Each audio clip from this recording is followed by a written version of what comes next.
Akashvani Bhadravati health hints ಆರೋಗ್ಯ ಸೂತ್ರ ಕಾರ್ಯಕ್ರಮ.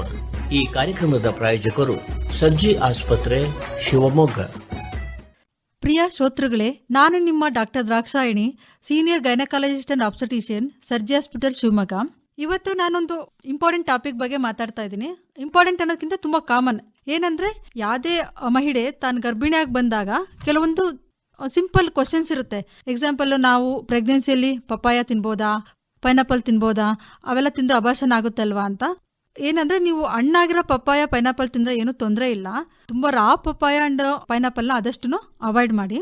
ಮತ್ತೇನಂದರೆ, ಪ್ರೆಗ್ನೆನ್ಸಿ ಇದ್ದೀವಿ ನಾವು, ಅಂದರೆ ಮಾಮೂಲಿಗಿಂತ ನಾವು 2 ಪಟ್ಟು ಊಟ ಮಾಡಬೇಕಾಗುತ್ತಲ್ವಾ, 2 ಜೀವ ಇರುತ್ತಲ್ವಾ ಅಂತ. ಸೊ ಆ ಥರ ಏನಿಲ್ಲ. ಆ್ಯಕ್ಚುಲಿ ಪ್ರೆಗ್ನೆನ್ಸಿಯಲ್ಲಿ ಸ್ವಲ್ಪ ಕ್ಯಾಲರೀಸು ನೀವು ರೆಗ್ಯುಲರಿ ತಿನ್ನೋದಕ್ಕಿಂತ ಸ್ವಲ್ಪ ಹೆಚ್ಚಿಗೆ ತಿನ್ನಬೇಕಾಗುತ್ತೆ. ಬಟ್ ಹಾಗಂತ ನೀವು ಡಬ್ಬಲ್ ಊಟ ಮಾಡೋ ಅಗತ್ಯ ಇರಲ್ಲ. ಕೇಸರಿ ಕುಡಿಬೋದಾ? ಕೇಸರಿ ಕುಡಿದ್ರೆ ಮಗು ಬೆಳ್ಳಗಾಗುತ್ತಲ್ವಾ, ಕೇಸರಿ ಕುಡಿಲ್ಲ ಅಂತ ಕೇಳ್ತಾರೆ. ಕೇಸರಿ ನೀವು ಒಳ್ಳೆ ಕ್ವಾಲಿಟಿ ಕೇಸರಿನ ನೀವು ಕುಡಿಬೋದು. ಬಟ್ ಅದರಿಂದ ನಿಮ್ಮ ಮಗು ಫೇರ್ ಆಗಿ ಹುಟ್ಟುತ್ತೇನೋ ಆ ಥರ ಏನೂ ಕಾನ್ಸೆಪ್ಟ್ ಇಲ್ಲ. ಇದೆಲ್ಲ ಏನಂದರೆ, ನಾವು ಕಲರು ಅದೆಲ್ಲ ಜೆನೆಟಿಕಲಿ ಪೇರೆಂಟ್ಸ್ ಎಲ್ಲ ಹೇಗಿರ್ತಾರೆ ಅನ್ನೋದ್ರ ಮೇಲೆ ಮಗು ಕಲರ್ ಅದೆಲ್ಲ ಮ್ಯಾಟ್ರ್ ಆಗುತ್ತೆ. ಮತ್ತು ಸ್ಪೈಸಿ ಫುಡ್ ತಿನ್ಬೋದಾ? ಸ್ಪೈಸಿ ಫುಡ್ ತಿಂದರೆ ಮಗು ಸುತ್ತ ಕೂದಲೆಲ್ಲ ಜಾಸ್ತಿ ಬೆಳೆಯುತ್ತಲ್ವಾ, ಆ ಥರ ಎಲ್ಲ ಕೇಳ್ತಾರೆ. ಬಟ್ ಸ್ಪೈಸಿ ಫುಡ್ ಅಸಚ್ಚು ಎಲ್ಲರೂ ಅವಾಯ್ಡ್ ಮಾಡೋದು ಬೆಟರು. ಸ್ಪೆಷಲಿ ಪ್ರೆಗ್ನೆನ್ಸಿಲಿ ಸ್ಪೈಸಿ ಫುಡ್ ಅವಾಯ್ಡ್ ಮಾಡೋದ್ರಿಂದ ನಿಮಗೆ ಗ್ಯಾಸ್ಟ್ರೈಟಿಸ್ ಆಗೋ ಚಾನ್ಸಸ್ ಎಲ್ಲ ಕಡಿಮೆ ಆಗುತ್ತೆ. ಕೋಲ್ಡ್ ಐಟಮ್ಸ್ ತಿನ್ಬೋದಾ ಅಂತ ಕೇಳ್ತಾರೆ. ಕೋಲ್ಡ್ ಐಟಮ್ಸ್ ತಿಂದರೆ ಸ್ವಲ್ಪ ಶೀತ ಆಗುತ್ತಲ್ವಾ ಅಂತ. ಕೋಲ್ಡ್ ಐಟಮ್ಸ್ ಅಂತ ಅದು ನಮ್ಮ ಮೆಡಿಕಲ್ ಇದರಲ್ಲಿ ಕಾನ್ಸೆಪ್ಟ್ ಇಲ್ಲ. ನೀವು ತುಂಬ ಫ್ರಿಜ್ಜಲ್ಲಿ ಇಟ್ಟಿರೋದು ತುಂಬ ಕೋಲ್ಡ್ ಐಟಮ್ನ ಆದಷ್ಟು ತಿನ್ನಕ್ಕೆ ಹೋಗಬೇಡಿ. ಅದರಿಂದ ಶೀತ ಆಗುತ್ತೆ ಅಂದರೆ ಅದನ್ನು ಅವಾಯ್ಡ್ ಮಾಡ್ಬೋದು. ಅಸಚ್ಚು ಕೋಲ್ಡ್ ಐಟಮ್ ತಿನ್ಬೋದು ಅಂತ ಏನು ಇಲ್ಲ. ಫಿಶ್ ತಿನ್ಬೋದಾ ಅಂತ ಕೇಳ್ತಾರೆ. ಕೆಲವೊಂದು ಫಿಶ್ ಅಂದರೆ ಐ ಮರ್ಕ್ಯೂರಿ ಕಂಟೆಂಟ್ ಇರೋ ಫಿಶ್, ಕಿಂಗ್ ಮರ್ಕಲ್ಲು ಅಂತರ ಫಿಶಸ್ ಹೇಳ್ತೀವಲ್ಲ, ಅದನ್ನು ಸ್ವಲ್ಪ ಅವಾಯ್ಡ್ ಮಾಡಿ. ಅದರ್ವೈಸ್ ಬೇರೆ ಫಿಶಸ್ ಎಲ್ಲ ತಿನ್ಬೋದು. ಕಾಫಿ ಟೀ ಕುಡಿಬೋದಾ? Next question. ಸೊ ಯಾವುದು ಹಿತಮಿತವಾಗಿ ಮಾಡಿದಾಗ ಯಾವುದೇ ಥರ ತೊಂದರೆ ಆಗಲ್ಲ. ನೀವು ಪರ್ ಡೇ ಒಂದು 360 ಮಿಲಿಗ್ರಾಮ್ ಅಷ್ಟು ನೀವು ಕಾಫಿ ಕುಡಿದ್ರೆ ಅದು ಏನೋ ತೊಂದರೆ ಆಗಲ್ಲ. ಅಂದರೆ ಇದೇನಂದರೆ, ಕೆಫೀನ್ ಅನ್ನೋದು ಬರೀ ಕಾಫಿಲಿ ಅಷ್ಟೇ ಇರಲ್ಲ. ಸೊ ಅದು ಟೀಯಲ್ಲೆಲ್ಲ ಇರುತ್ತೆ. ಟೀ ಮತ್ತು ಚಾಕ್ಲೇಟ್ಸ್ ಎಲ್ಲದರಲ್ಲಿ ಇರುತ್ತೆ. ಒಂದು ಲಿಮಿಟ್ ಇದರಲ್ಲಿ ಕುಡಿದ್ರೆ ಏನೋ ತೊಂದರೆ ಇರಲ್ಲ. ಮತ್ತು ತುಂಬ ಕಾಮನಾಗಿ ಕೇಳೋದಂದರೆ ಎಳ್ನೀರು ಕುಡಿಬೋದಾ ಅಂತ. ಅದೇನೋ ಗೊತ್ತಿಲ್ಲ ಯಾಕೆ ಎಲ್ರಿಗೂ ಎಳ್ನೀರು ಬಗ್ಗೆ ಅಷ್ಟೊಂದು ಇದು ಅಂತ ಹೇಳ್ಬಿಟ್ಟು. ಸೊ ಎಳ್ನೀರು ಕುಡಿಯೋದ್ರಿಂದ ಯಾವುದೇ ಥರ ತೊಂದರೆ ಆಗಲ್ಲ. ಸೊ ಇದನ್ನು ನಾನು ಇದುವರೆಗೂ ಕೇಳಿರಲ್ಲ. ಮೊನ್ನೆ ಒಂದು ಪೇಷಂಟ್ ಬಂದು ಕೇಳಿದ್ರು, ಏನಕ್ಕೆ ಎಳ್ನೀರು ಕುಡಿಬೋದಂತ ನಾನು ಕೇಳಿದೆ. ಇಲ್ಲ ಮಗು ತಲೆ ದಪ್ಪ ಆಗುತ್ತಂತೆ ಎಳ್ನೀರು ಕುಡಿದ್ರೆ, ಸೊ ಕುಡಿಬಾರ್ದಂತಲ್ಲ ಅಂತ. ಸೊ ಅದೇನೂ ತೊಂದರೆ ಇಲ್ಲ. ಎಳ್ನೀರು ಒಂದು ಒಳ್ಳೆ ಪಾನೀಯ. ಅದು ನೀವು ಕುಡಿಯೋದ್ರಿಂದ ನ್ಯೂಟ್ರಿಷನ್ಸ್ ಎಲ್ಲ ಚೆನ್ನಾಗಿ ಇದಾಗುತ್ತೆ, ನೀವು ಕುಡಿಬೋದು.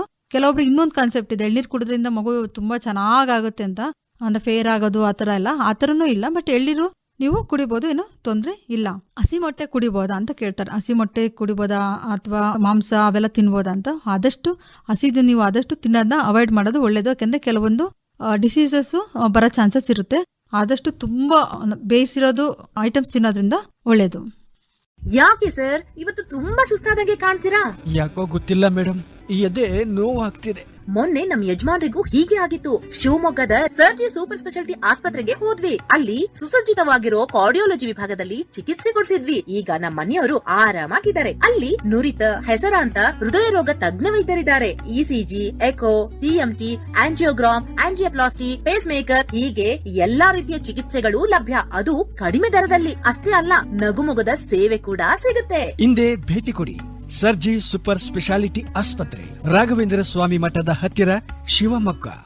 ಹೆಲ್ತ್ ಹಿಂಟ್ಸ್ ಆರೋಗ್ಯ ಸೂತ್ರ ಕಾರ್ಯಕ್ರಮ ಕೇಳಿದಿರಿ. ಈ ಕಾರ್ಯಕ್ರಮದ ಪ್ರಾಯೋಜಕರು ಸರ್ಜಿ ಆಸ್ಪತ್ರೆ ಶಿವಮೊಗ್ಗ.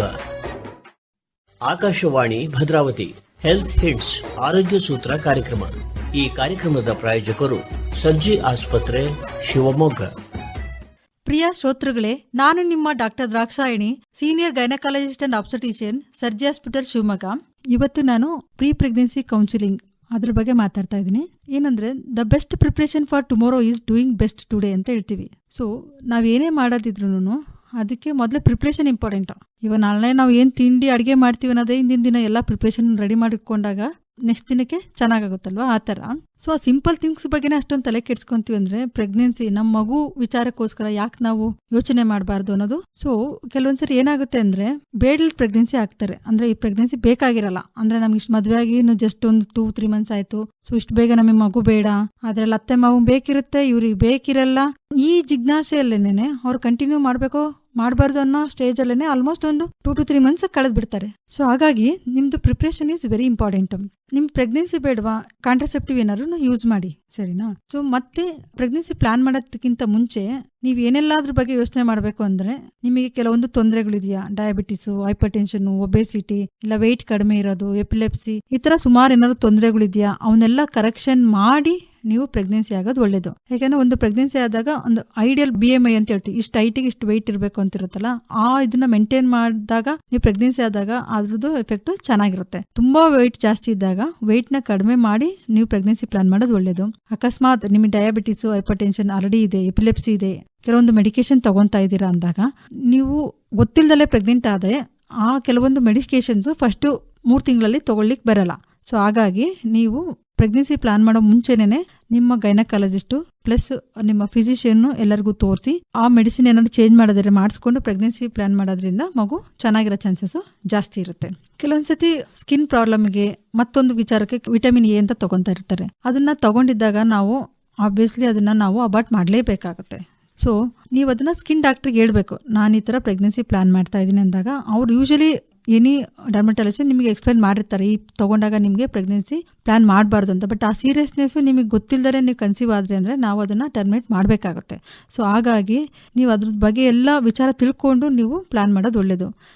ಕೆಲವೊಂದು ವ್ಯಾಕ್ಸಿನ್ ಪ್ರೆಗ್ನೆನ್ಸಿಲಿ ಕೊಡ್ಲಿಕ್ಕೆ ಬರಲ್ಲ, ಫಾರ್ ಎಕ್ಸಾಂಪಲ್ MMR, ಆ ಥರದ್ದೆಲ್ಲ ವ್ಯಾಕ್ಸಿನ್ನ ನೀವು ಪ್ರೆಗ್ನೆನ್ಸಿ ಪ್ಲಾನ್ ಮಾಡೋದಕ್ಕಿಂತ ಮುಂಚೆ ಒಂದು 3-4 months ಪ್ರಿಯರ್ ತಗೊಳ್ಳೋದ್ರಿಂದ ಒಳ್ಳೆಯದು. ಮತ್ತೇನು ಅಂತಂದ್ರೆ, ನಿಮ್ದು ಪ್ರಿವಿಯಸ್ ಪ್ರೆಗ್ನೆನ್ಸೀಸು ತುಂಬಾ ಪ್ರೆಗ್ನೆನ್ಸೀಸ್ ಅಬಾರ್ಷನ್ ಆಗಿದೆ, 4-5 ತಿಂಗಳಿಗೆ ಹೋಗಿದೆ ಅಂದಾಗ ನಾವು ಅದನ್ನ ರೀಸನ್ ನೋಡ್ಬೇಕಾಗತ್ತೆ.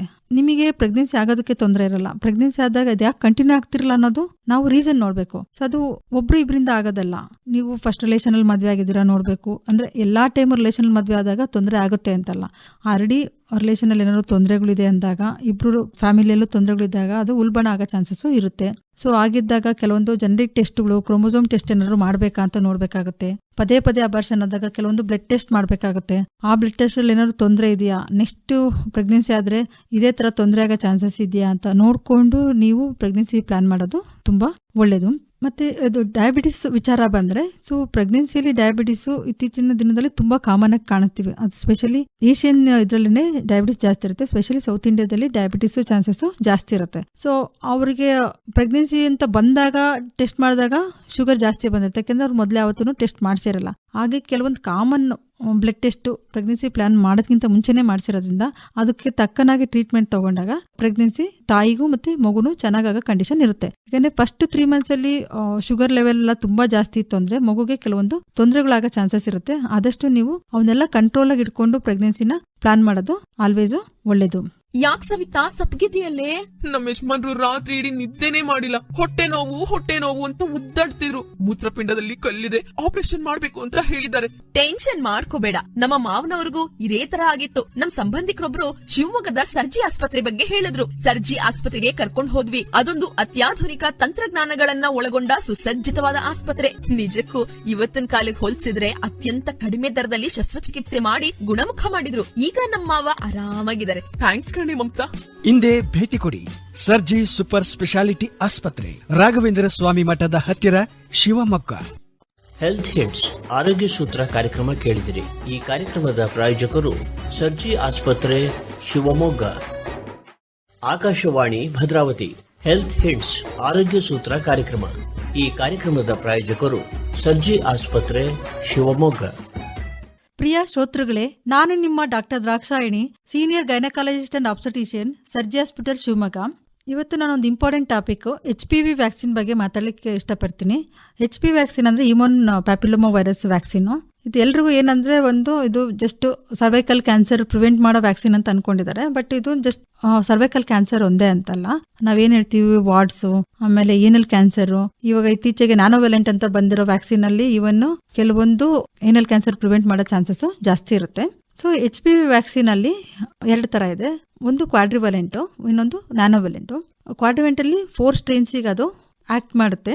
ಸೊ ಪ್ಲಸ್ ಇದು ಯಾವ ಏಜ್ ಗ್ರೂಪ್ ಅಲ್ಲಿ ತಗೋಬೇಕಂದ್ರೆ 9 to 26 years age, both boys and girls ತಗೋಬಹುದು. 9 to 14 years ನೀವು ವ್ಯಾಕ್ಸಿನ್ ಆಪ್ಟ್ ಮಾಡ್ತೀರಾ ಅಂತಂದ್ರೆ 2 ಡೋಸ್ ತಗೋಬೇಕಾಗುತ್ತೆ. ಒಂದು ಇವತ್ತು ತಗೊಂಡ್ರೆ ನೆಕ್ಸ್ಟ್ ಆಫ್ಟರ್ 6 months ತಗೋಬೇಕಾಗುತ್ತೆ. ಆಫ್ಟರ್ 15 years ನೀವು ಪ್ಲಾನ್ ಮಾಡ್ತಾ ಇದ್ದಾರೆ ವ್ಯಾಕ್ಸಿನಿಗೆ ಅಂತಂದ್ರೆ ಸ್ಟಾರ್ಟಿಂಗ್ ಇವತ್ತು ಮತ್ತೆ 2 ಮಂತ್ಸ್ ಆದಮೇಲೆ ಪ್ಲಸ್ 6 ಮಂತ್ಸ್ ಆದಮೇಲೆ ತಗೋಬೇಕಾಗುತ್ತೆ ವ್ಯಾಕ್ಸಿನ್ನ. ಇದರಲ್ಲಿ ಮತ್ತೇನಂದ್ರೆ ತುಂಬ ಜನ ಕೇಳೋದು ನನಗೆ ಇವತ್ತು ಪೀರಿಯಡ್ಸ್ ಇದೆ, ನಾವು ವ್ಯಾಕ್ಸಿನ್ ತಗೋಬೋದಾ ಅಂತೇಳಿ. ಸೊ ಯೂಶಲಿ ಪೀರಿಯಡ್ಸಿಗೂ ವ್ಯಾಕ್ಸಿನ್ಗೂ ಏನು ರಿಲೇಷನ್ ಇರಲ್ಲ. ನೀವು ಪೀರಿಯಡ್ಸ್ ಇದ್ರೂ ಸಮೇತ ನೀವು ವ್ಯಾಕ್ಸಿನ್ ತಗೋಬಹುದು. ಇದು ವ್ಯಾಕ್ಸಿನ್ ತಗೊಂಡಾಗ ಏನಾದ್ರು ತೊಂದರೆ ಆಗುತ್ತಾ ಅಂತ ಕೇಳ್ತಾರೆ. ಸೊ ಎನಿ ವ್ಯಾಕ್ಸಿನ್ ಕೆಲವೊಂದ್ಸತಿ ನಿಮಗೆ ಸ್ವಲ್ಪ ಮೈಲ್ಡ್ ಫೀವರ್ ಬರೋದು ಅಥವಾ ಸುಸ್ತಾಗೋದು ಚಾನ್ಸಸ್ ಇರುತ್ತೆ. ಅದಕ್ಕೇನು ವರಿ ಮಾಡೋ ಅಗತ್ಯ ಇರಲ್ಲ. ಇದು ಇವಾಗ ರೀಸೆಂಟ್ ಬಂದಿರೋ ನ್ಯಾನೋವೆಲೆಂಟ್ ಬಗ್ಗೆ ಹೇಳ್ಬೇಕಾದ್ರೆ ಅದ್ರದ್ದು ಅಷ್ಟೇ ಡೋಸೇಜ್ ಎಲ್ಲ ಸೇಮ್ ಇರುತ್ತೆ. ಬಿಫೋರ್ 14 ಇಯರ್ಸ್ ಆದ್ರೆ 2 ಡೋಸಸ್, ಆಫ್ಟರ್ 15 ಆದ್ರೆ 3 ಡೋಸಸ್ ಅಂತ. ಇವಾಗ ತುಂಬಾ ಜನ ಮಹಿಳೆಯರು ಸಮೇತ ಬಂದು ಕೇಳ್ತಾರೆ ನಾವು ವ್ಯಾಕ್ಸಿನ್ ಹಾಕೋಬೋದಾ ಅಂತ. ಏನಂದ್ರೆ ಒಂದ್ಸರಿ ಆಲ್ರೆಡಿ ಕಾಂಟ್ಯಾಕ್ಟ್ ಅಲ್ಲಿ ಇದ್ದೀರಾ, ಸೆಕ್ಷುಲಿ ಆಕ್ಟಿವ್ ಆಗಿದ್ದೀರಾ ಇದಾದಾಗ ಸೊ ಅದ್ರದ್ದು ವ್ಯಾಕ್ಸಿನ್ ಎಫೆಕ್ಟ್ ಕಡಿಮೆ ಇರುತ್ತೆ. ಬಟ್ ತಗೊಳ್ಳೋದ್ರಲ್ಲಿ ತಪ್ಪೇನಿಲ್ಲ, ಯಾಕಂದ್ರೆ HPV ವ್ಯಾಕ್ಸಿನ್ ಸುಮಾರು ವೇರಿಯಂಟ್ಸ್ ಇರೋದ್ರಿಂದ ಸೊ ಅದು ಸ್ವಲ್ಪ ಹೆಲ್ಪ್ ಆಗೋ ಚಾನ್ಸಸ್ ಇರುತ್ತೆ. ಸೊ ಆಫ್ಟರ್ 26 ಇಯರ್ಸ್ ಏಜ್ ತಗೊಂತಾ ಇದ್ದೀರಾ ಅಂದಾಗ ನೀವು 3 ಡೋಸಸ್ ತಗೋಬೇಕಾಗತ್ತೆ ವ್ಯಾಕ್ಸಿನ್. ಇವಾಗ ನಾನು 1 ಡೋಸ್ ವ್ಯಾಕ್ಸಿನ್ ತಗೊಂಡಿದ್ದೀನಿ, ನೆಕ್ಸ್ಟ್ ಇವಾಗ ನೋಡ್ರೆ ಕನ್ಸೀವ್ ಆಗಿದ್ದೀನಲ್ಲ ಏನ್ ಮಾಡೋದು ಅಂತ ಕೇಳ್ತಾರೆ. ಸೊ ಒಂದ್ಸರಿ ಕನ್ಸೀವ್ ಆದಾಗ ನಾವು ಯೂಶಲಿ ಅವಾಯ್ಡ್ ಮಾಡಿ ಕೇಳ್ತೇವೆ HPV ವ್ಯಾಕ್ಸಿನ್. ಆಮೇಲೆ ಒಂದ್ಸರಿ ಡೆಲಿವರಿ ಆದ್ಮೇಲೆ ಅವರು ವ್ಯಾಕ್ಸಿನ್ ಡೋಸೇಜ್ನ ಅವರು ಕಂಟಿನ್ಯೂ ಮಾಡ್ಕೋಬಹುದು. ಇಷ್ಟೊತ್ತು ನಾನು HPV ವ್ಯಾಕ್ಸಿನ್ ಬಗ್ಗೆ ಹೇಳಿದ್ದೀನಿ.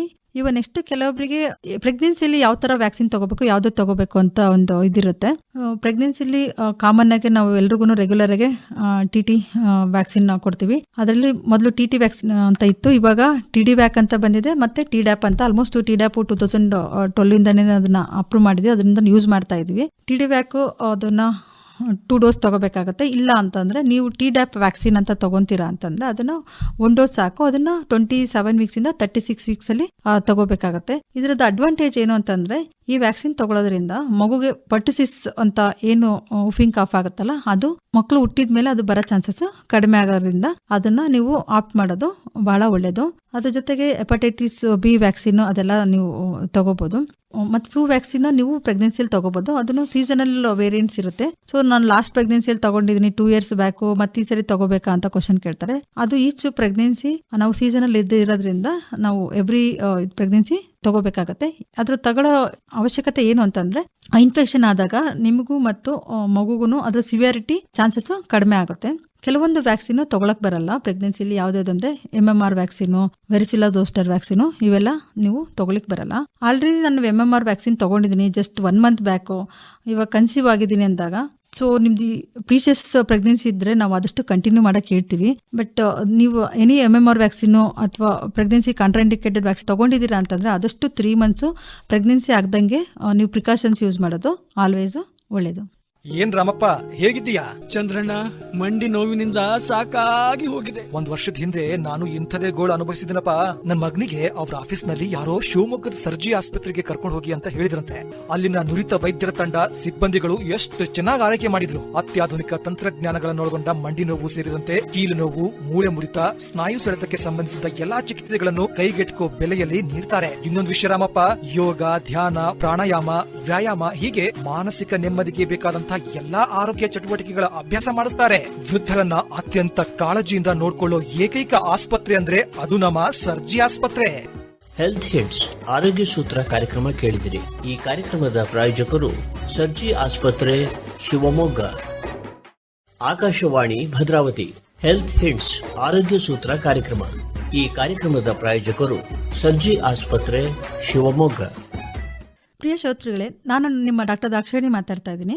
ಇವತ್ತು ತುಂಬ ಕಾಮನ್ ಟಾಪಿಕ್ ಪ್ರೆಗ್ನೆನ್ಸಿ ಸಿಂಪ್ಟಮ್ಸ್, ಅದ್ರ ಬಗ್ಗೆ ಮಾತಾಡ್ಲಿಕ್ಕೆ ಇಷ್ಟಪಡ್ತೀನಿ.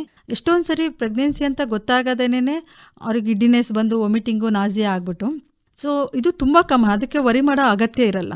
ಆಲ್ಮೋಸ್ಟ್ ವಾಮಿಟಿಂಗ್ ಎಲ್ಲ ಇದೆ ಅಂದರೆ ಇಟ್ಸ್ ಲೈಕ್ ಹೆಲ್ದಿ ಪ್ರೆಗ್ನೆನ್ಸಿ ಅಂತ ಹೇಳಿ. ಸೊ ಅದಕ್ಕೆ ನಿಮಗೆ ತುಂಬ ವಾಮಿಟಿಂಗ್ ಆಗ್ತಾ ಇದೆ ಅಂದರೆ ನೀವು ಅದಕ್ಕೆ ಟ್ರೀಟ್ಮೆಂಟ್ ತೊಗೋಬೋದು. ಆಲ್ಮೋಸ್ಟ್ ಆಲ್ ವಾಮಿಟಿಂಗ್ ಕೊಡೋ ಮೆಡಿಕೇಶನ್ಸ್ ಎಲ್ಲ ನಿಮಗೆ ಪ್ರೆಗ್ನೆನ್ಸಿ ಸೇಫ್ ಇರುತ್ತೆ, ವರಿ ಮಾಡೋ ಅಗತ್ಯ ಇರಲ್ಲ.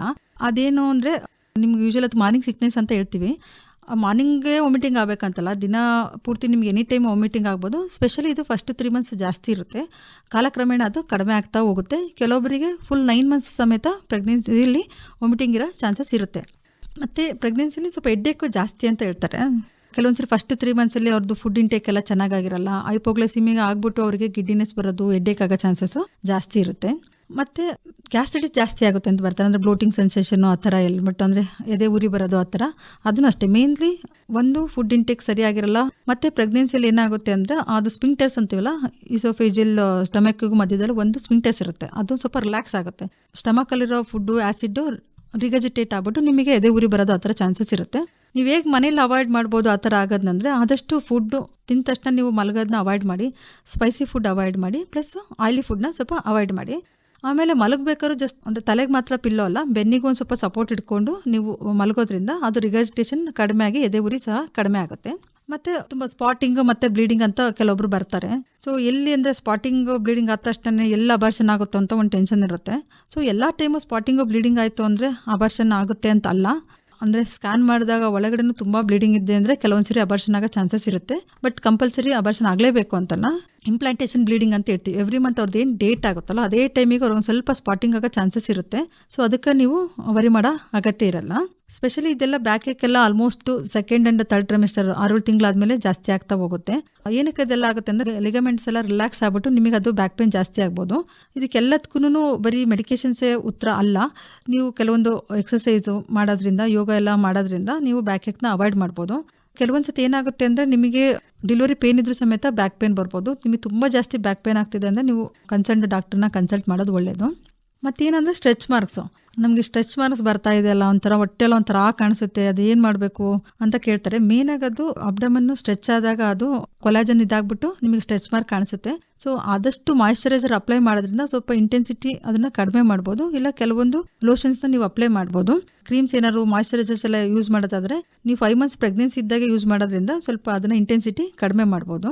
ವೆರಿಕೋಸ್ ವೇನ್ ಅಂದರೆ ಕಾಲಲ್ಲೆಲ್ಲ ಸ್ವಲ್ಪ ನರಗಳು ದಪ್ಪ ಆಗಿದೆ ಅಂತ ಬರ್ತಾರೆ. ಅದೇನಕ್ಕೆ ಅಂತಂದರೆ ಪ್ರೆಗ್ನೆನ್ಸಿಯಲ್ಲಿ ನಾವು ಎಡಗಡೆ ತಿರುಗಿ ಮಲಗಲಿಕ್ಕೆ ನಾವು ಅಡ್ವೈಸ್ ಮಾಡ್ತೀವಿ. ಯಾಕೆಂದರೆ ಅದು ದೊಡ್ಡ ದೊಡ್ಡ ರಕ್ತನಾಳಗಳ ಮೇಲೆ ಸೀದಾ ಮಲಗಿದಾಗ ಅದ್ರ ಮೇಲೆ ಪ್ರೆಷರ್ ಬಿದ್ದಾಗ ಈ ಥರ ವೆರಿಕೋಸ್ ವೇನ್ಸ್ ಆಗೋದು, ಬ್ಲಡ್ ಸರ್ಕ್ಯುಲೇಷನ್ ಬೇಬಿಗೆಲ್ಲ ಚೆನ್ನಾಗಿ ಆಗದಲ್ಲೇ ಇರೋದ್ರಿಂದ ನಾವು ಎಡಗಡೆ ಮಲಗಲಿಕ್ಕೆ ಹೇಳ್ತೀವಿ. ಅವರಿಗೆ ತುಂಬ ವೆರಿಕೋಸ್ ವೇನ್ ಆಗ್ತಾ ಇದೆ ಅಂದರೆ ಅದು ಪ್ರೊಲಾಂಗ್ ಸ್ಟ್ಯಾಂಡಿಂಗ್, ತುಂಬ ಹೊತ್ತು ನಿಂತು ಕೆಲಸ ಮಾಡೋದನ್ನ ಅವಾಯ್ಡ್ ಮಾಡಬೇಕು. ಮತ್ತು ಮಲಗಿದಾಗ ಕಾಲಿಗೆ ಸ್ವಲ್ಪ ಪಿಲ್ಲೋ ಎಲ್ಲ ಹಾಕಿ ಒಂದು ಸ್ವಲ್ಪ ಕಾಲು ಹೈಟಲ್ಲಿ ಇಟ್ಟು ಮಲಗೋದ್ರಿಂದ ವೆರಿಕೋಸ್ ವೇನ ಸ್ವಲ್ಪ ಕಡಿಮೆ ಮಾಡ್ಬೋದು. ಅದಕ್ಕೂ ಮೀರಿ ಅವ್ರಿಗೆ ಜಾಸ್ತಿ ಇದೆ ಅಂದರೆ ಲೆಗ್ ಸ್ಟಾಕಿಂಗ್ಸ್ ಏನಾದ್ರು ಹಾಕೋಬೇಕಾಗತ್ತೆ. ಮತ್ತು ಇನ್ನೊಂದು ಕಾಮನ್ ಆಗಿ ಹೇಳೋದಂದ್ರೆ ನಮಗೆ ಪದೇ ಪದೇ ಯೂರಿನ್ಗೆ ಹೋದಂಗೆ ಆಗುತ್ತೆ ಅಂತ. Specially first 3 months, last 3 months ಅದು ಇನ್ಕ್ರೀಸ್ ಫ್ರೀಕ್ವೆನ್ಸಿ ಆಫ್ ಮಿಕ್ಚುರೇಷನ್ ಅಂತ ಹೇಳ್ತೀವಲ್ಲ. ಏನಕ್ಕಾಗುತ್ತೆ ಅಂತಂದರೆ ಲಾಸ್ಟ್ 3 ತಿಂಗಳಲ್ಲಿ ಅದು ಮಗುದು ತಲೆ ಯೂರಿನ್ ಮಾಡೋ ಚೀಲದ ಮೇಲೆ ಪ್ರೆಷರ್ ಆಗ್ಬಿಟ್ಟು ನಿಮಗೆ ಪದೇ ಪದೇ ಯೂರಿನ್ ಬಂದಂಗೆ ಆಗ್ಬೋದು. ಆ ಥರ ಇನ್ಫೆಕ್ಷನ್ ಥರ ಏನೂ ಇಲ್ಲ ಅಂದರೆ ನೀವು ವರಿ ಮಾಡೋಕ್ಕೆ ಹೋಗಬೇಡಿ. ಮತ್ತು ತುಂಬ ಕಾಮನ್ ಚೇಂಜಸ್ಸು ಅಂತಂದರೆ ಸ್ಕಿನ್ ಚೇಂಜಸ್ಸಲ್ಲಿ ಏನಾಗುತ್ತೆ ಅಂದರೆ ಕತ್ತಿನ ಸುತ್ತ ಕಪ್ಪಾಗೋದು, ಹೊಟ್ಟೆ ಎಲ್ಲ ಒಂದು ಸ್ವಲ್ಪ ಕಪ್ಪಾಗೋದು, ಅದೆಲ್ಲ ಹಾರ್ಮೋನಲ್ ಚೇಂಜಸ್ಸಿಂದ ಒಂದು ಸ್ವಲ್ಪ, ಮತ್ತು ಫೇಸ್ ಮೇಲೆ ಒಂದು ಸ್ವಲ್ಪ ಪಿಂಪಲ್ಸ್ ಎಲ್ಲ ಜಾಸ್ತಿ ಆಗೋದು ಹಾರ್ಮೋನಲ್ ಎಫೆಕ್ಟಿಂದನೂ ನಿಮಗೆ ಆ ಥರ ಆಗುತ್ತೆ. ಮತ್ತು ಕೆಲವೊಬ್ಬರಿಗೆ ಬ್ರೆಸ್ಟ್ ಚೇಂಜಸ್ ಆಗುತ್ತೆ. ಏನಂತಂದರೆ ಬ್ರೆಸ್ಟಲ್ಲಿ ಪೇನ್ ಬಂದಾಗ ಆಗೋದು, ಬ್ರೆಸ್ಟ್ ಒಂದು ಸ್ವಲ್ಪ ದೊಡ್ಡದಾಗ್ತಿದೆ ಅಂತ ಹೇಳ್ತಾರೆ. ಅಂದರೆ ಡೆಲಿವರಿ ಆದಮೇಲೆ ಮಗುಗೆ ಫೀಡಿಂಗ್ ಎಲ್ಲ ಮಾಡಬೇಕು ಅಂದರೆ ಅದು ಒಂದು ದಿನದಲ್ಲಿ ಚೇಂಜಸ್ ಆಗೋದಲ್ಲ, ಇಡೀ 9 ಮಂತ್ಸಲ್ಲಿ ಸ್ಲೋ ಚೇಂಜಸ್ ಆಗ್ತಾ ಇರುತ್ತೆ. ಕೆಲವೊಂದ್ಸರಿ ಬ್ರೆಸ್ಟ್ ಮೇಲೆ ಅದು ವೇನ್ಸ್ ಅಂತೀವಲ್ಲ ಅದು ದೊಡ್ಡದಾಗೋದು, ಪೇನ್ ಬರೋದು ಅದೆಲ್ಲ ಇರುತ್ತೆ. ಸೊ ಅದಕ್ಕೆಲ್ಲದನ್ನು ನೀವು ವರಿ ಮಾಡೋ ಅಗತ್ಯ ಇಲ್ಲ. ಶಿವಮೊಗ್ಗದ ಸರ್ಜಿ ಆಸ್ಪತ್ರೆಯಲ್ಲಿ ಮೊಡವೆ, ಡ್ಯಾಂಡ್ರಫ್, ಭಂಗು, ಹುಳುಕಡ್ಡಿ, ಅಲರ್ಜಿ, ತೊನ್ನು, ಇಸುಬು, ಸರ್ಪ ಹುಣ್ಣು, ನರಗುಳ್ಳೆ ತಗ್ಸೋದು, ಹಂಗೆ ಮುಖದಲ್ಲಿರೋ ಕೂದಲು ತೆಗೆಯೋದು, ಹಿಂಗೆ ಎಲ್ಲಾ ರೀತಿಯ ಚಿಕಿತ್ಸೆ ಮಾಡ್ತಾರೆ. ಹೌದು, ಹಲವಾರು ವರ್ಷಗಳಿಂದ ಗುಣಮಟ್ಟದ ಆರೋಗ್ಯ ಸೇವೆ ನೀಡುತ್ತಾ ಬಂದಿರುವ ಸರ್ಜಿ ಆಸ್ಪತ್ರೆಯಲ್ಲಿ ಅತ್ಯಾಧುನಿಕ ತಂತ್ರಜ್ಞಾನದಿಂದ ನುರಿತ ವೈದ್ಯರ ತಂಡದಿಂದ ಕೈಗೆಟಕುವ ಬೆಲೆಯಲ್ಲಿ ನಿಮ್ಮ ಚರ್ಮ ಮತ್ತು ಸೌಂದರ್ಯ ಸಂಬಂಧಿಸಿದ ಎಲ್ಲಾ ಬಗೆಯ ಚಿಕಿತ್ಸೆ ಲಭ್ಯ. ಇಂದೇ ಭೇಟಿ ಕೊಡಿ ಸರ್ಜಿ ಸೂಪರ್ ಸ್ಪೆಷಾಲಿಟಿ ಆಸ್ಪತ್ರೆ, ರಾಘವೇಂದ್ರ ಸ್ವಾಮಿ ಮಠದ ಹತ್ತಿರ, ಶಿವಮೊಗ್ಗ. ಹೆಲ್ತ್ ಹಿಟ್ಸ್ ಆರೋಗ್ಯ ಸೂತ್ರ ಕಾರ್ಯಕ್ರಮ ಕೇಳಿದಿರಿ. ಈ ಕಾರ್ಯಕ್ರಮದ ಪ್ರಾಯೋಜಕರು ಸರ್ಜಿ ಆಸ್ಪತ್ರೆ, ಶಿವಮೊಗ್ಗ. ಆಕಾಶವಾಣಿ ಭದ್ರಾವತಿ. ಹೆಲ್ತ್ ಹಿಟ್ಸ್ ಆರೋಗ್ಯ ಸೂತ್ರ ಕಾರ್ಯಕ್ರಮ. ಈ ಕಾರ್ಯಕ್ರಮದ ಪ್ರಾಯೋಜಕರು ಸರ್ಜಿ ಆಸ್ಪತ್ರೆ, ಶಿವಮೊಗ್ಗ. ಪ್ರಿಯ ಶ್ರೋತೃಗಳೇ, ನಾನು ನಿಮ್ಮ ಡಾಕ್ಟರ್ ದ್ರಾಕ್ಷಾಯಿಣಿ. ಇವತ್ತು ನಾನು ಮಹಿಳೆ ಮತ್ತು ಮಕ್ಕಳಿಗೆ, ಹೆಣ್ಣು ಮಕ್ಕಳಿಗೆ ಸಂಬಂಧಪಟ್ಟ ಕೆಲವೊಂದು ಕಾಮನ್ ಪ್ರಾಬ್ಲಮ್ಗಳ ಬಗ್ಗೆ ಮಾತಾಡ್ತಾ ಇದ್ದೀನಿ. ಯಾವುದೇ ಹೆಣ್ಣು ಮಗು ಒಂದು ಜನಿಸಿದ ಆಗಿಂದ ಹಿಡಿದು ತಾನು ಮುದುಕಿಯಾಗಿ ಸಾಯೋ ತನಕ ಏನಾದ್ರು ಒಂದು ಸಣ್ಣ ಪುಟ್ಟ ತೊಂದರೆಗಳು ಇರುತ್ತೆ. ಯಾಕೆಂದರೆ ನೀವು ಒಂದು ಮನೆಗೆ ಒಂದು ಹೆಣ್ಮಗು ಜನನ ಆಗಿದಾಗ ನೀವು ಅಬ್ಸರ್ವ್ ಮಾಡಿರ್ಬೋದು, ಮಗುಗೆ ಒಂದು ಸ್ವಲ್ಪ ದಿನ ಸ್ವಲ್ಪ ವೈಟಿಶ್ ಡಿಸ್ಚಾರ್ಜ್ ಆಗೋದು, ಸ್ವಲ್ಪ ರೆಡ್ಡಿಶ್ ಹೋಗೋದು, ಅದೆಲ್ಲ ನೀವು ನೋಡ್ತೀರಾ.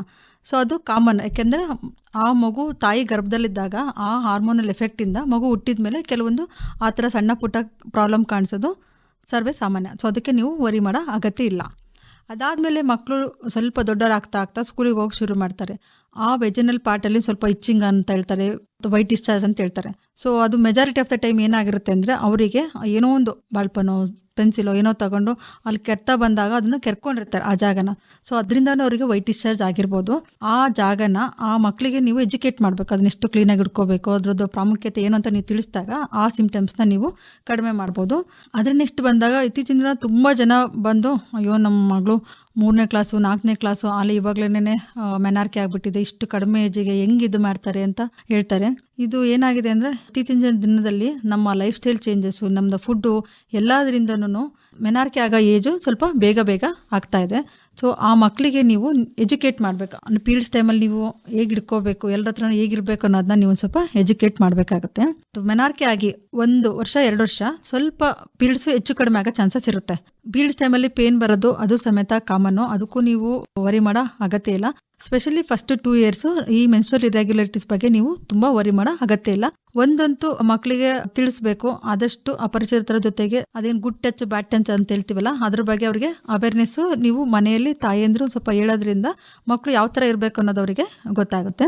ಮತ್ತು ಕೆಲವೊಬ್ರು 14-15 ವರ್ಷ ಆಯಿತು ಇನ್ನೂ ಮೆನಾರ್ಕೆ ಆಗಿಲ್ಲ ಅಂತ ಬರ್ತಾರೆ. ಏನು ಅಂತಂದರೆ ಅದರಲ್ಲಿ 2 ಥರ. ಒಂದು secondary sexual characters already develop ಆಗಿದೆ ಅಂದಾಗ ಸ್ವಲ್ಪ ನೀವು ವೆಯ್ಟ್ ಮಾಡ್ಬೋದು. ಅಕಸ್ಮಾತ್ ಒಂದು 14-15 ಇಯರ್ಸ್ ಆದ್ರೂ ಸೆಕೆಂಡ್ರಿ ಸೆಕ್ಷುವಲ್ ಕ್ಯಾರೆಕ್ಟರ್ಸೂ ಆಗಿಲ್ಲ ಅಂದರೆ ಬ್ರೆಸ್ಟ್ ಡೆವಲಪ್ಮೆಂಟು, ಅಂಡರ್ ಆರ್ಮ್ ಮತ್ತು ಇದರಲ್ಲಿ ಪ್ಯೂಬಿಕ್ ಹೇರ್ಸ್ ಏನು ಬಂದಿಲ್ಲ ಅಂತಂದರೆ ನೀವು ಡಾಕ್ಟರ್ನ ಬೇಗ ಕನ್ಸಲ್ಟ್ ಮಾಡಬೇಕಾಗತ್ತೆ. ಇಷ್ಟೆಲ್ಲ ಸ್ಟೇಜ್ ಆದಮೇಲೆ ಕೆಲವೊಂದು ಸರಿ ಅರ್ಲಿ ಮ್ಯಾರೇಜ್ ಅಂದರೆ ಬಿಫೋರ್ 18 ಮ್ಯಾರೇಜು ಅದು ಕಾನೂನು ಅಪರಾಧ. ಆದಷ್ಟು ನೀವು 18 ವರ್ಷಕ್ಕಿಂತ ಮುಂಚೆ ಮದುವೆ ಮಾಡೋದು ಒಳ್ಳೇದಲ್ಲ, ಮಾಡೋಕ್ಕೂ ಹೋಗಬೇಡಿ. 18 ತುಂಬಿದ ಮೇಲೂ ಮದುವೆ ಮಾಡಿದ್ರಂದ್ರೂ ಸೊ ಆದಷ್ಟು 20 ಇಯರ್ಸ್ ಆದಮೇಲೆ ಪ್ರೆಗ್ನೆನ್ಸಿ ಪ್ಲಾನ್ ಮಾಡೋದು ಅವರು ಒಳ್ಳೆಯದು. ಸೊ ಅವ್ರಿಗೆ ಏನಾದ್ರು ಅದ್ರ ಬಗ್ಗೆ ತಿಳುವಳಿಕೆ ಬೇಕು ಅಂದವರು ಡಾಕ್ಟರ್ ಕನ್ಸಲ್ಟ್ ಮಾಡಿ ಏನಾದ್ರು ಕಾಂಟ್ರಾಸೆಪ್ಟಿವ್ ಯೂಸ್ ಮಾಡ್ಬೋದು. ಅದು ಬಿಟ್ಟು ಕಾಮನ್ನಾಗಿ ಪ್ರಾಬ್ಲಮ್ ಬರೋದಂದರೆ ವೈಟ್ ಡಿಸ್ಚಾರ್ಜು.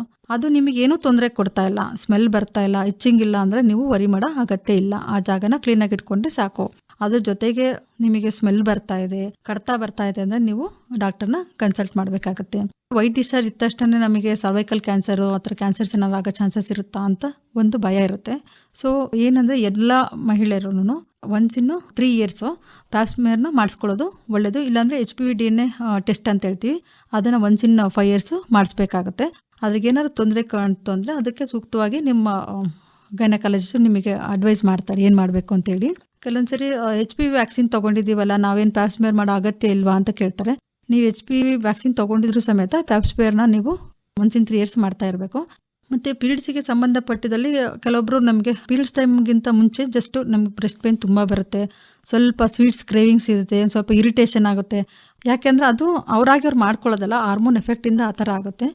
ಸೊ ಅದನ್ನು ನೀವು ಯಾಗವನ್ನ ಸಿಂಪ್ಟಮ್ಸ್ನ ಕಡಿಮೆ ಮಾಡ್ಬೋದು ಅಂದರೆ ಮೆಡಿಟೇಷನು, ರಿಲ್ಯಾಕ್ಸೇಷನ್ ಮಾಡೋದ್ರಿಂದ ಆ ಸಿಂಪ್ಟಮ್ಸ್ನ ನೀವು ಕಡಿಮೆ ಮಾಡ್ಬೋದು. ಅದೆಲ್ಲ ಮೀರಿನೂ ನಿಮಗೆ ಕಷ್ಟ ಆಗ್ತಾ ಇದೆ ಅಂದರೆ ನೀವು ಡಾಕ್ಟರ್ನ ಕನ್ಸಲ್ಟ್ ಮಾಡಬೇಕಾಗುತ್ತೆ. ಯಾಕೆ ಸರ್ ಇವತ್ತು ತುಂಬಾ ಸುಸ್ತಾದಂಗೆ ಕಾಣ್ತೀರಾ? ಯಾಕೋ ಗೊತ್ತಿಲ್ಲ ಮೇಡಮ್, ಈ ಎದೆ ನೋವು ಆಗ್ತಿದೆ. ಮೊನ್ನೆ ನಮ್ ಯಜಮಾನ್ರಿಗೂ ಹೀಗೆ ಆಗಿತ್ತು. ಶಿವಮೊಗ್ಗದ ಸರ್ಜಿ ಸೂಪರ್ ಸ್ಪೆಷಾಲಿಟಿ ಆಸ್ಪತ್ರೆಗೆ ಹೋದ್ವಿ. ಅಲ್ಲಿ ಸುಸಜ್ಜಿತವಾಗಿರೋ ಕಾರ್ಡಿಯಾಲಜಿ ವಿಭಾಗದಲ್ಲಿ ಚಿಕಿತ್ಸೆ ಕೊಡಿಸಿದ್ವಿ. ಈಗ ನಮ್ಮ ಮನೆಯವರು ಆರಾಮಾಗಿದ್ದಾರೆ. ಅಲ್ಲಿ ನುರಿತ ಹೆಸರಾಂತ ಹೃದಯ ರೋಗ ತಜ್ಞ ವೈದ್ಯರಿದ್ದಾರೆ. ECG, echo, TMT, angiogram, angioplasty, pacemaker ಹೀಗೆ ಎಲ್ಲಾ ರೀತಿಯ ಚಿಕಿತ್ಸೆಗಳು ಲಭ್ಯ. ಅದು ಕಡಿಮೆ ದರದಲ್ಲಿ. ಅಷ್ಟೇ ಅಲ್ಲ, ನಗುಮೊಗದ ಸೇವೆ ಕೂಡ ಸಿಗುತ್ತೆ. ಹಿಂದೆ ಭೇಟಿ ಕೊಡಿ ಸರ್ಜಿ ಸೂಪರ್ ಸ್ಪೆಷಾಲಿಟಿ ಆಸ್ಪತ್ರೆ, ರಾಘವೇಂದ್ರ ಸ್ವಾಮಿ ಮಠದ ಹತ್ತಿರ, ಶಿವಮೊಗ್ಗ. ಹೆಲ್ತ್ ಹಿಟ್ಸ್ ಆರೋಗ್ಯ ಸೂತ್ರ ಕಾರ್ಯಕ್ರಮ ಕೇಳಿದಿರಿ. ಈ ಕಾರ್ಯಕ್ರಮದ ಪ್ರಾಯೋಜಕರು ಸರ್ಜಿ ಆಸ್ಪತ್ರೆ, ಶಿವಮೊಗ್ಗ. ಆಕಾಶವಾಣಿ ಭದ್ರಾವತಿ. ಹೆಲ್ತ್ ಹಿಟ್ಸ್ ಆರೋಗ್ಯ ಸೂತ್ರ ಕಾರ್ಯಕ್ರಮ. ಈ ಕಾರ್ಯಕ್ರಮದ ಪ್ರಾಯೋಜಕರು ಸರ್ಜಿ ಆಸ್ಪತ್ರೆ, ಶಿವಮೊಗ್ಗ. ಪ್ರಿಯ ಶ್ರೋತೃಗಳೇ, ನಾನು ನಿಮ್ಮ ಡಾಕ್ಟರ್ ದಾಕ್ಷಾಯಿಣಿ ಮಾತಾಡ್ತಾ ಇದ್ದೀನಿ. ಇವತ್ತು ನಾನು ನಾರ್ಮಲ್ ಡೆಲಿವರಿ ಬಗ್ಗೆ ಮಾತಾಡ್ತಿಕ್ಕೆ ಇಷ್ಟಪಡ್ತೀನಿ. ಏನಂದರೆ ನಾರ್ಮಲ್ ಅಂದರೆ ಎಲ್ರಿಗೂ ಒಂದು ಸ್ವಲ್ಪ ಖುಷಿ ಅನಿಸುತ್ತೆ. ಯಾಕಂದರೆ ನಾರ್ಮಲ್ ಇಸ್ ಆಲ್ವೇಸ್, ಅದೇ ಒಂದು ರಿಪೋರ್ಟ್ ನೋಡಲಿ ಮತ್ತೊಂದು ನೋಡಲಿ, ನಾರ್ಮಲ್ ಅಂತ ಕೇಳಿದಾಗ ಆಬ್ವಿಯಸ್ಲಿ ಖುಷಿ ಆಗೋದು ಸರ್ವೇ ಸಾಮಾನ್ಯ. ನಾರ್ಮಲ್ ಡೆಲಿವರಿ ಆಗ್ಲಿಕ್ಕೆ ಏನು ಮಾಡಬೇಕು ಮತ್ತು ನಾರ್ಮಲ್ ಡೆಲಿವರಿ ಆಗೋದ್ರಿಂದ ಏನು ಅಡ್ವಾಂಟೇಜಸ್ ಅಂತ ತಿಳ್ಕೊಬೇಕಾಗತ್ತೆ. ಯಾಕೆ ನಾರ್ಮಲ್ ಡೆಲಿವರಿ ಅಡ್ವಾಂಟೇಜ್ ಅಂತಂದರೆ ತಾಯಿಗಿರ್ಬೋದು ಮಗುಗಿರ್ಬೋದು ಇಬ್ಬರಿಗೂ ಸಮೇತ ಅದು ಒಳ್ಳೆಯದು. ತಾಯಿ ವಿಚಾರಕ್ಕೆ ಬಂದರೆ ತಾಯಿ ಇದ್ದು ತನ್ನ ಕೆಲಸಗಳನ್ನ ತಾನು ಎಷ್ಟು ಬೇಗ ಆಗುತ್ತೋ ಅಷ್ಟು ಬೇಗ ಮಾಡ್ಕೋಬೋದು. ಮತ್ತು ಸಿಸೇರಿಯನ್ ಆಗಬೇಕಾರಾಗ ಕೆಲವೊಂದು ಕಾಂಪ್ಲಿಕೇಶನ್, ರಕ್ತಸ್ರಾವ ಇರ್ಬೋದು, ಮತ್ತೊಂದು ನಾರ್ಮಲ್ ಡೆಲಿವರಿ ಕಡಿಮೆ ಇರುತ್ತೆ. ಈವನ್ ಬೇಬಿಗೂ ಸಮೇತ. ಸೊ ಡೆಲಿವರಿ ಆದ ತಕ್ಷಣ ಕೆಲವೊಂದು ರೆಸ್ಪಿರೇಟರಿ ಬ್ರೀತಿಂಗ್ ಇಶ್ಯೂಸ್ ಎಲ್ಲ ನಾರ್ಮಲ್ ಡೆಲಿವರಿ ಆದಾಗ ಚಾನ್ಸಸ್ ಕಡಿಮೆ ಇರುತ್ತೆ. ಯಾಕಂದರೆ ಸಿಸೇರಿಯನ್ ಆದ ತಕ್ಷಣ ತೊಂದರೆ ಇರುತ್ತೆ ಅಂತಲ್ಲ.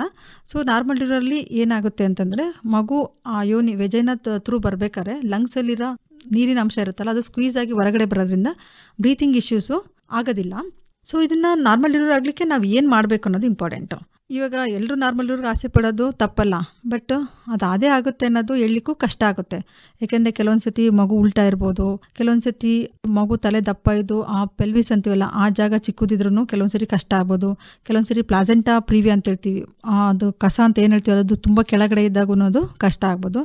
ಇಲ್ಲ ಈ ಥರದ್ದು ಏನೂ ತೊಂದರೆ ಇಲ್ಲ ಅಂದಾಗ ನಾವು ನಾರ್ಮಲ್ಗೆ ಟ್ರೈ ಮಾಡ್ಬೋದು. ಆ ಪ್ರಿಪ್ರೇಷನ್ನು ಒಂದಿನ 2 ದಿನದಲ್ಲ, ನೀವು ಇಡೀ ಪ್ರೆಗ್ನೆನ್ಸಿಯಲ್ಲಿ ಪ್ರಿಪ್ರೇಷನ್ ಆಗಿರಬೇಕಾಗತ್ತೆ. ನಾಟ್ ಓನ್ಲಿ ಫಿಸಿಕಲಿ, ಈವನ್ ಮೆಂಟಲಿನೂ ನೀವು ಪ್ರಿಪ್ರೇಷನು ತುಂಬ ಇಂಪಾರ್ಟೆಂಟು. ಕೆಲವು ಸಲ ನಾರ್ಮಲ್ ಡೆಲಿವರಿ ಬೇಕು ಅಂತಿರುತ್ತೆ, ಬಟ್ ಆ ಪೇನ್ ಬೇಡ ಅಂತಿರುತ್ತೆ. ಆ ಥರ ನಿಮಗೆ ಪೇನು ಬೇಡ ಅಂದ್ರೂ ನಿಮಗೆ ಆಪ್ಷನ್ನು ಎಪಿಡ್ಯೂರಲ್ ಅಂತ ಆಪ್ಷನ್ ಇರುತ್ತೆ. ಸೊ ಪೇನ್ಲೆಸ್ ಲೇಬರ್ ಅಂತ ಏನು ಹೇಳ್ತೀವಲ್ಲ ಆ ಥರದ್ದು ನೀವು ಆಪ್ಟ್ ಮಾಡ್ಬೋದು. ಯಾಕೆ ಕೆಲವೊಬ್ಬರಿಗೆ ನಾರ್ಮಲ್ ಡೆಲಿವರಿ ಬಗ್ಗೆ ಭಯ ಇರುತ್ತೆ ಅಂದರೆ, ಕೆಲವೊಬ್ರು ಅವ್ರ ಫ್ರೆಂಡ್ಸ್ ಇರ್ಬೋದು, ರಿಲೇಟಿವ್ಸ್ ಇರ್ಬೋದು, ಅವರ ಭಯಾನಕ ಸ್ಟೋರಿಗಳನ್ನ ಅವ್ರಿಗೆ ಹೇಳ್ಬಿಟ್ಟು ಎದುರಿಸಿರ್ತಾರೆ. ಸೊ ಆದಷ್ಟು ನಿಮಗೆ ನಾರ್ಮಲ್ ಡೆಲಿವರಿ ಯಾರು ಚೆನ್ನಾಗೆ ನಿಮಗೆ ಅದ್ರ ಬಗ್ಗೆ ಏನೂ ತೊಂದರೆ ಇಲ್ಲ, ಅವ್ರದ್ದು ಗುಡ್ ಎಕ್ಸ್ಪೀರಿಯೆನ್ಸ್ ಹೇಳ್ತಾರೋ ಅವ್ರ ಬಗ್ಗೆ ಆದಷ್ಟು ನೀವು ಜೊತೆಗೆ ಮಾತಾಡೋದು ಒಳ್ಳೆಯದು. ಯಾಕಂದರೆ mental preparation is very important. ಅದ್ರ ಜೊತೆಗೆ ನೀವು ಇಡೀ ಪ್ರೆಗ್ನೆನ್ಸಿ ಪೌಷ್ಟಿಕಾಂಶ ಆಹಾರನ ತಗೋಬೇಕಾಗತ್ತೆ. ಮತ್ತು ನೀವು ಯಾವುದಕ್ಕೆ ಆಗಲಿ ಇದೇ ಥರನೇ ಆಗಬೇಕು ಅದೇ ಥರನೇ ಆಗಬೇಕು ಅಂತ ನೀವು ಹಠ ಮಾಡಬಾರ್ದು. ಕೆಲವೊಂದು ಸತಿ ಏನಾಗುತ್ತೆ ಅಂದರೆ ತಲೆ ಫುಲ್ ಕೆಳಗಡೆ ಬಂದಿರುತ್ತೆ ಮಗುದು, ಬಟ್ ಆ ಮೂಮೆಂಟಲ್ಲಿ ಬೇಬಿ ಹಾರ್ಟ್ ಬೀಟ್ ವೇರಿಯೇಷನ್ ಬರ್ಬೋದು, ಮಗು ಮೋಷನ್ ಪಾಸ್ ಮಾಡ್ಕೋಬೋದು. ಮತ್ತೊಂದೇನಾದ್ರು ತೊಂದರೆ ಆಗ್ತಾ ಇದೆ ಅಂದರೆ ಆ ಟೈಮಲ್ಲಿ ಸಿಸೇರಿಯನ್ ಏನಾದ್ರು ನಿಮ್ಮ ಡಾಕ್ಟರ್ ಅಡ್ವೈಸ್ ಮಾಡಿದ್ದಾರೆ ಅಂದರೆ ನೀವು ಅದನ್ನು ಒಪ್ಕೋಬೇಕಾಗತ್ತೆ. ನಾರ್ಮಲ್ ಡೆಲಿವರಿ ಕೆಲವರಿಗೆ ಕತ್ತಿನ ಸುತ್ತ ಕರಳು ಬಳ್ಳಿರುತ್ತೆ, ಆವಾಗ ಸ್ಕ್ಯಾನಲ್ಲಿ ಕೊಟ್ಟಿರ್ತಾರೆ. ಸೊ ಹಿಂಗೆ ಕೊಟ್ಟಿರೋದ್ರಿಂದನೇ ನಮಗೆ ನಾರ್ಮಲ್ ಆಗೋದೇ ಇಲ್ವಾ, ಹಿಂಗೆ ನಾರ್ಮಲ್ ಆದರೆ ತೊಂದರೆ ಆಗುತ್ತಾ ಅಂತ ಕೇಳ್ತಾರೆ. 1-2 ಕರಳು ಬಳ್ಳಿ ಕತ್ತಿನ ಸುತ್ತಕೊಂಡಾಗ ಏನೂ ತೊಂದರೆ ಆಗಲ್ಲ. ಅದು ತುಂಬ ಟೈಟ್ ಆಗ್ತಾ ಇದೆ ಅಂದಾಗ ನಾವು ಎನಿವೇ ಡೆಲಿವರಿಗೆ ಬಿಟ್ಟಾಗ ನಾವು ಹಾರ್ಟ್ ಬೀಟು ನೋಡ್ಕೊತಾ ಇರ್ತೀವಿ. ಆ ಥರನೇ ಹಾರ್ಟ್ ಬೀಟ್ ವೇರಿಯೇಷನ್ ಬಂತು ಅಂದರೆ ನಾವು ಮಾಡಬೇಕಾಗತ್ತೆ. Just card around the neck ಇದೆ ಅನ್ನೋದಕ್ಕೋಸ್ಕರನೇ ನಿಮಗೆ ಸಿಸೇರಿಯನ್ ಮಾಡಬೇಕು ಅಂತ ಏನೂ ಅಲ್ಲ. ಇದು ಡೆಲಿವರಿ ಆಗೋ ಟೈಮಲ್ಲಿ ವ್ಯಾಕ್ಯೂಮು ಮತ್ತು ಫೋರ್ಸೆಪ್ಸ್ ಆಗ್ತಾರಲ್ಲ, ಅದರಿಂದ ಏನಾದ್ರು ತೊಂದರೆ ಆಗುತ್ತಾ ಅಂತ ಕೇಳ್ತಾರೆ. ಎಕ್ಸ್ಪೀರಿಯನ್ಸ್ಡ್ ಹ್ಯಾಂಡ್ಸಲ್ಲಿ ಯೂಸ್ ಮಾಡಿದಾಗ ಯೂಶಲಿ ಅದೇನೋ ತೊಂದರೆ ಆಗಲ್ಲ. ಮತ್ತು ನನಗೆ ಮೊದಲನೇದು ಸಿಸೇರಿಯನ್ ಆಗಿದೆ, ಈ ಸರಿ ನಾರ್ಮಲ್ ಆಗಲ್ವಾ ಅಂತ ಕೇಳ್ತಾರೆ. ಮೊದಲೇ ಸಿಸೇರಿಯನ್ ಆದಾಗ ರೀಸನ್ ಏನು ಅಂತ ನಮಗೆ ಗೊತ್ತಿರಬೇಕು.